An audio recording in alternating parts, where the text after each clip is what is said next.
Hi everyone! Good morning! I'm back. This is Sam Brusas and welcome back to my YouTube channel. Oh my gosh, this is it guys. Pag-uusapan natin ngayon, sila nga ba ang possible na top 3 dito sa Miss Universe? Kung sino-sino to, yan ang tatalakayin natin ngayon. But before anything else, hello Philippines and hello beautiful people. Mabuhay! Kamusta kayong lahat? Sana lahat po kayo ay okay at safe ngayong araw na ito. At syempre sa lahat naman ng mga bago nating subscribers dyan, hello po sa inyo lahat. Maraming salamat guys sa pag-subscribe ninyo syempre dito sa channel ko. At syempre sa lahat naman ng makamamasam dyan na laging sumusuporta dito. Araw-araw, lagi-lagi, maraming salamat guys sa inyo lahat. Syempre usapang Miss Universe tayo ngayon. So ito na, papunta na nga tayo sa exciting moment dito sa Miss Universe.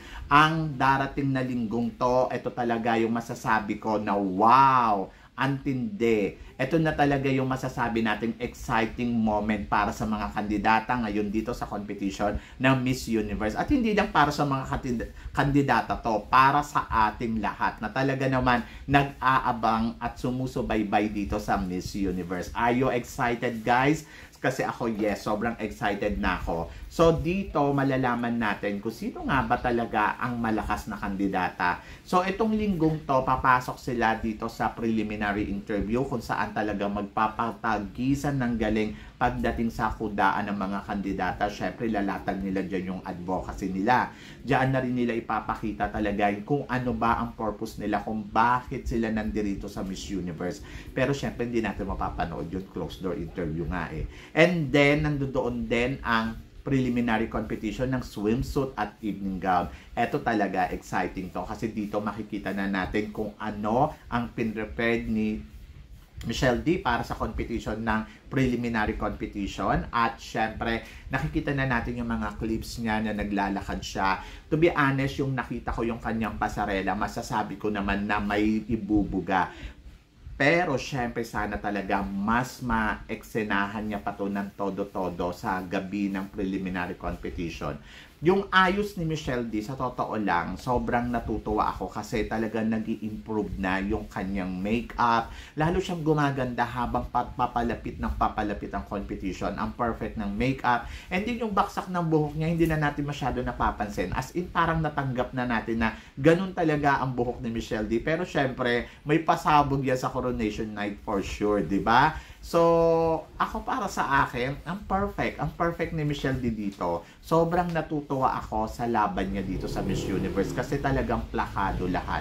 Aminin man ninyo o hindi, plakado at malakas si Michelle D dito sa competition ng Miss Universe. Ayun talaga yung totoo. At kahit ano pang sabihin ninyo, hindi nyo madidinay sa mga sarili ninyo na si Michelle D talaga ang isa sa mga nakikita natin na possible magsuot ng corona ngayong taon na to dito sa competition ng Miss Universe. Do you agree guys? And then of course, aabangan natin kung ano nga ba yung evening gown. Kasi yung evening gown niya dalawa. Isang pang prelim at isa pang coronation night.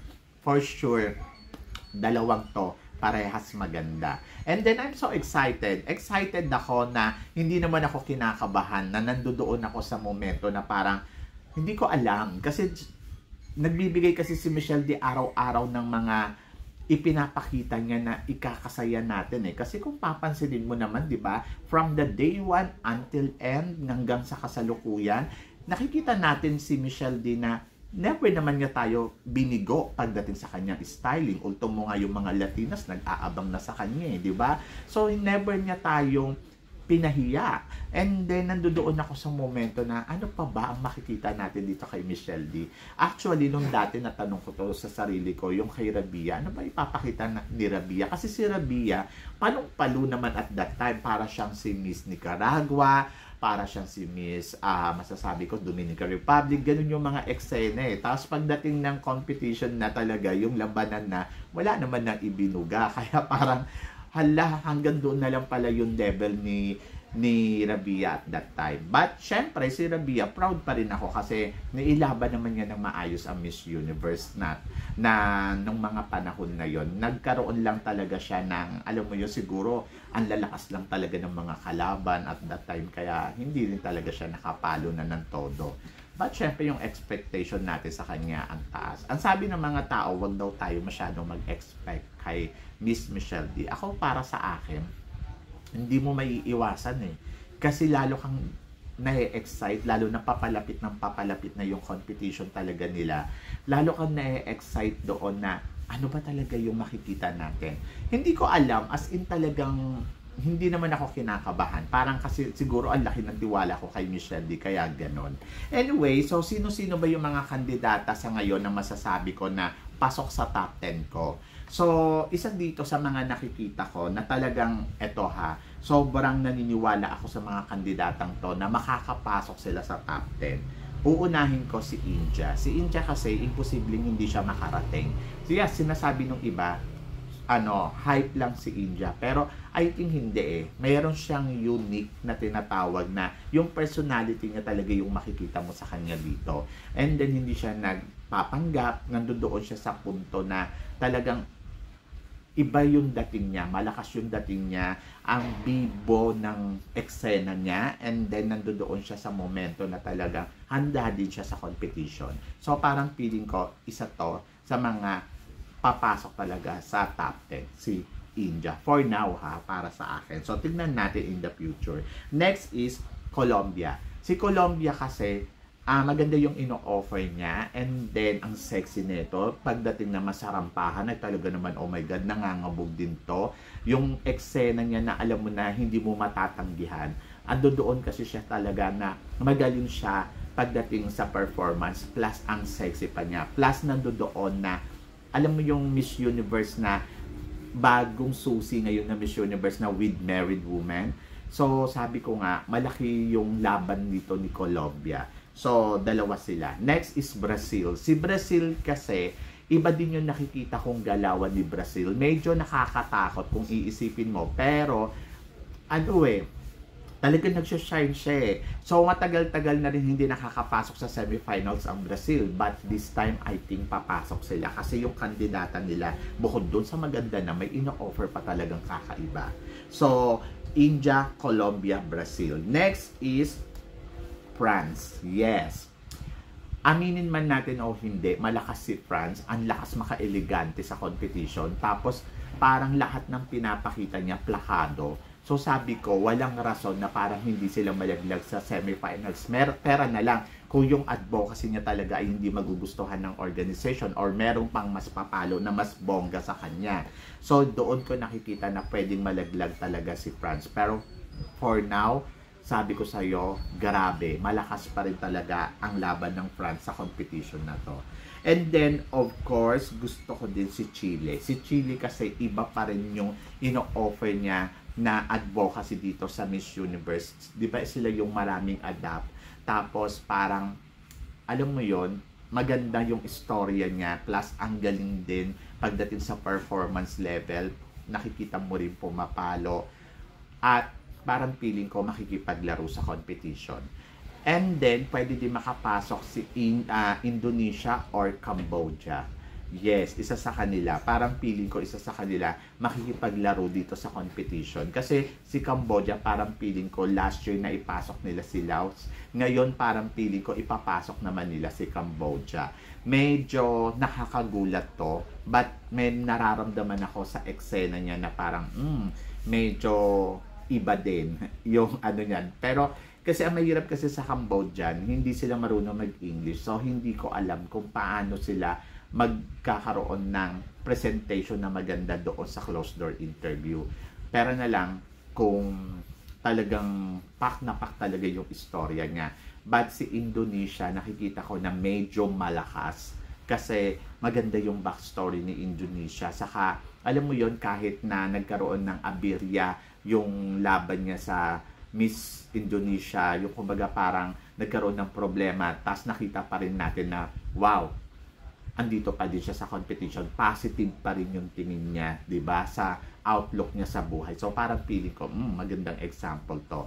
Nanghinayang ako kay Nepal kasi si Nepal parang isa dito sa potential sana. Pero dahil sa nangyari sa kanya noon nakaraan, I think medyo ano siya, tagilid sa competition. So, hindi ko nakikita na ipapasok pa nila si Nepal.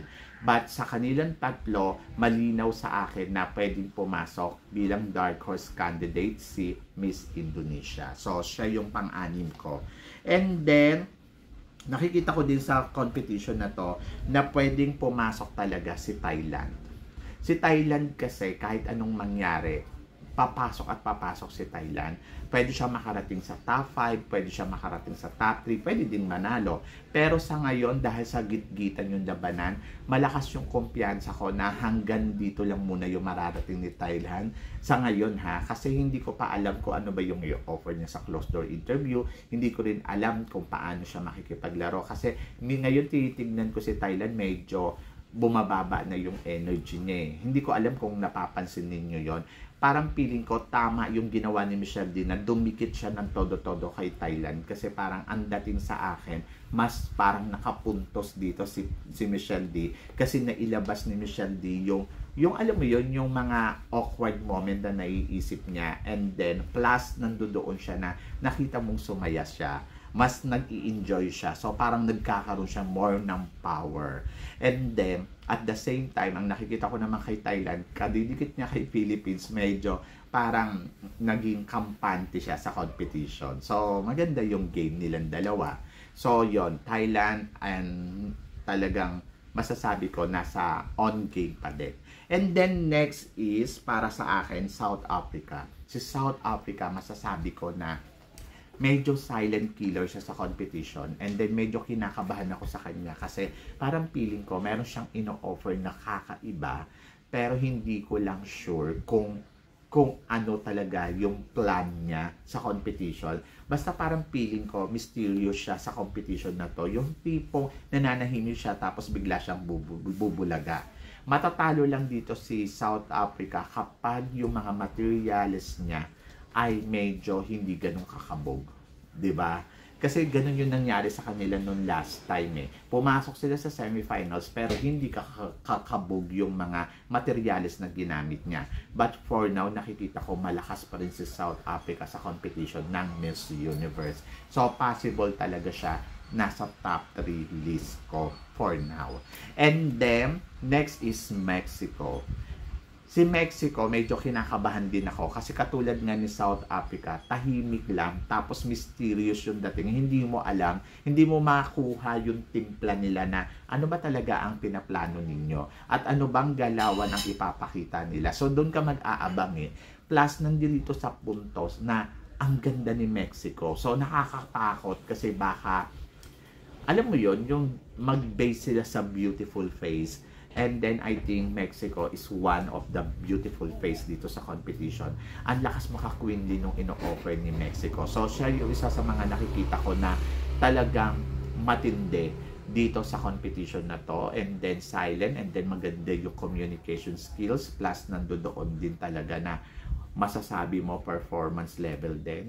But, tignan natin. So, for now, medyo i-hold ko muna to si Mexico. And then, eto nga, si Philippines. Si Philippines kasi, sabi ko nga sa inyo kanina, plakado na si Philippines sa lahat ng aspeto dito sa competition. Lahat ng ipinakita niya from day 1 until now, kailan ka nabigo? Hindi ka niya nabigo. Pero talagang masasabi mo, sobrang consistent talaga siya. At hindi lang consistent, tumataas. So, unique ang ipinapakita ni Michelle D. Plus nandoon yung masasabi mo kay Michelle D na grabe yung ano niya, yung charisma na meron siya, lumalabas talaga. Plus nandoon din yung makikita mo kay Michelle D na alam mo yun, yung timpla niya talagang kompleto, tama. Kumbaga sa coffee blend talaga, blend 45 ang labanan. So ganon. So nakikita ko kasi si Michelle D na sobrang unique, sobrang authentic, and then talagang nandoon sa kanya yung katangian ng Miss Universe. So yung nakikita ko na complete package sa competition na to. Pero tulad nga na sinabi ko, depende pa rin to sa ipapakita niya sa entablado ng Miss Universe. For now, ang masasabi ko, Michelle D is one of the top, at masasabi ko na talagang medyo nakakatakot talaga sa laban niya dito sa competition ng Miss Universe. So, yun yung akin ha. So, ngayon, possible ang top 3 ko dito is South Africa. South Africa kasi parang silent killer eh. Pwedeng mangbulaga anytime. Number 2 is si Mexico. Si Mexico kasi talagang medyo kabado ako sa kanya. And then, Philippines. So, silang tatlo. So, kung napansin ninyo, laglag sa akin si Dominican Republic at saka si Nicaragua. For now, talagang hindi ko sila pasok sa top 10 ko. Hindi ko masabi na, wow, makakapasok to sa top 10. Pero naniniwala ako na makakapasok sila sa top 20. And then, tingnan muna natin kung ano yung ipapakita nila sa preliminary competition. And then, doon tayo humusga kung sino nga ba talaga yung makukuha natin sa top 10 list ng kasi sa ngayon, ang nakikita lang natin yung puro activity nila, event, and then sa mga event na to, medyo takot-takot talaga kay Mexico at saka South Africa. Sila yung parang masasabi ko na, ba't nananahimik sila ng todo-todo? Nananahimik ba sila dahil sa wala silang ibubuga, o nananahimik sila dahil nagre-reserve sila ng energy para sa competition nila pagdating sa preliminary competition and coronation night. Dalawang klase lang yan. Pwedeng wala sila, pwedeng nandiyan, di ba? Pero kasi hindi mo pwede underestimate ng ganun-ganun lang kasi alam mo na talagang malakas sila. Alam mo na bigla silang may ibubuga kasi may napatunayan naman tong mga to. Katulad ni Mexico, di ba? Top 4 siya dito sa Miss Earth. And then, hindi natin alam. Baka pagdating dito sa Miss Universe, bigla siyang manggulat. Hindi rin natin alam yung galawan nito ni Miss South Africa. Kasi kung napanood mo yung Miss South Africa, grabe din talaga. Kulang na lang talunin niya na to si Natasha. So, hindi natin alam eh. But nandoon ako na, yes, malakas yung kandidata natin. At etong dalawang to ang nakikita ko na medyo talagang tinik sa kanya sa competition na to.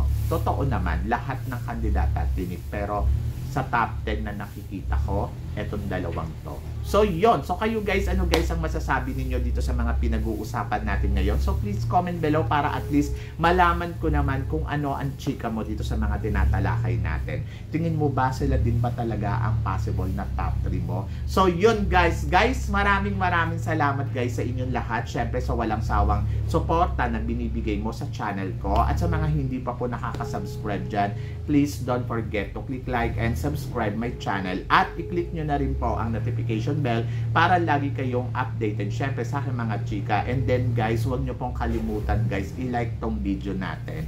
So yun guys, maraming salamat. Sabi nga ganon, always keep smiling and always think positive. Walang imposible guys sa itaas. Manalig lang tayo sa kanya. Kaya guys, hanggang dito na lang. Hanggang sa muli nating chikahan.